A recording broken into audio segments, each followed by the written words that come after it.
बच्चों, आज के इस व्यायाम की कक्षा में मैं आप सभी लोगों का सादर आमंत्रण करता हूं और उम्मीद करता हूं कि आप सभी लोगों को इससे भरपूर लाभ मिलेगा। देखिए, अगर हम लोग सीधे बैठ जाएं, स्ट्रेट बैठ जाएं और अपने मेरुदंड को एकदम सीधा रखें और अपनी उंगलियों को लें, तो बात करते हैं जब इसे, तो इसे हम लोग कनिका बोलते हैं और ये अनामिका, मध्यमा, तर्जनी और अंगुष्ठा। तो इन सभी चीज़ों के लिए मतलब सीधे बैठ जाएं वही पोजीशन में। तो तर्जनासन जब हम लोग ले लिए ऐसे, ये इस पोजीशन में आप बैठ गए, ठीक है।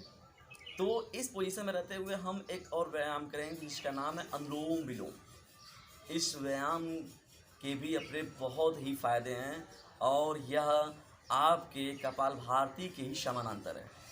यदि हम लोग 5-10 मिनट उसे करते हैं और 5-10 मिनट इसे करते हैं, तो यह हमारे हृदय के लिए, फेफड़ों के लिए और हमारे डाइजेशन सिस्टम के लिए बहुत ही फ़ायदेमंद है और साथ ही मानसिक एकाग्रता के लिए तो ये समझ लीजिए ब्रह्मास्त्र की तरह कार्य करता है। तो हम लोग सबसे पहले इस पोजीशन में बैठ जाएं, एकदम स्ट्रेट, मेरुदंड को एकदम सीधा रखते हुए और अपने बाएं या दाएं हाथों से, जो भी भाई जिसका जो हाथ कार्य करता है, मित्रों के, बच्चों, भाई सभी लोगों के, तो आपने क्या करें, सीधे इस पोजीशन पर जाएं, इस प्रकार ऐसे अनामिका और मध्यमा और आपके अंगुष्ठा को ऐसे आप दोनों बिंदुओं को समायोजित करें कि अब आप ऐसे इस पोजीशन में बैठ गए। तो फिर आपको क्या करना है, ये बाएं भाग या दाएं भाग से आपको सांसों को लेना है।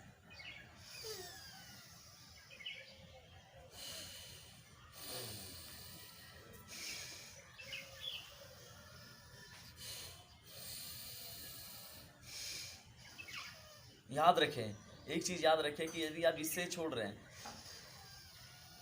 हमने इससे लिया, इससे लिया, इससे छोड़ा, इससे लिया, इससे छोड़ा, इससे लिया, इससे छोड़ा, इससे लिया, इससे छोड़ा, इससे लिया, इससे छोड़ा।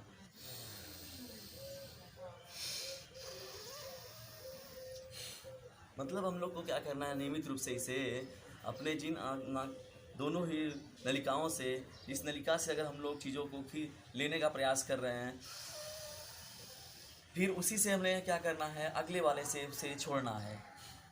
छोड़ दिए, जब छोड़ दिए तो फिर उस अगली नलिका से ही हमें खींचना है, फिर उसे बंद करना है, फिर इसे हम लोग उसके बगल वाली नलिका से फिर हमें छोड़ना है, फिर बगल वाली नलिका से ही हमें लेना है, फिर इसे बगल वाली नलिका से हमें छोड़ना है। इसे नियमित रूप से आप कर सकते हैं, 2 से 3 मिनट कर सकते हैं। 2 मिनट भी आप अगर प्रतिदिन करते हैं तब भी इसके बहुत फ़ायदे हैं, लेकिन समस्या ये है कि कोई करता नहीं है, उसे 1 या 2 मिनट ही पहाड़ लगता है।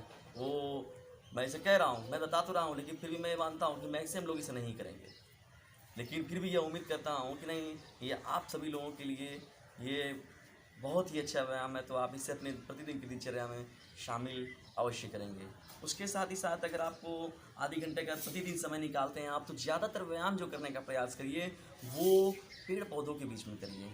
छत पर अगर यदि आप कर रहे हैं तो आपके पास गमले होने चाहिए, गमलों के पास आप बैठकर कर सकते हैं या तो गार्डन में कर सकते हैं। और सबसे बड़ा इसका फ़ायदा और मिलता है, यदि आप पीपल के वृक्ष के पास करते हैं तो आपको वहाँ पर ऑक्सीजन का परिवहन या ऑक्सीजन आपको बहुत ही प्रचुर मात्रा में, बड़ी ज़्यादा मात्रा में मिल जाएगी।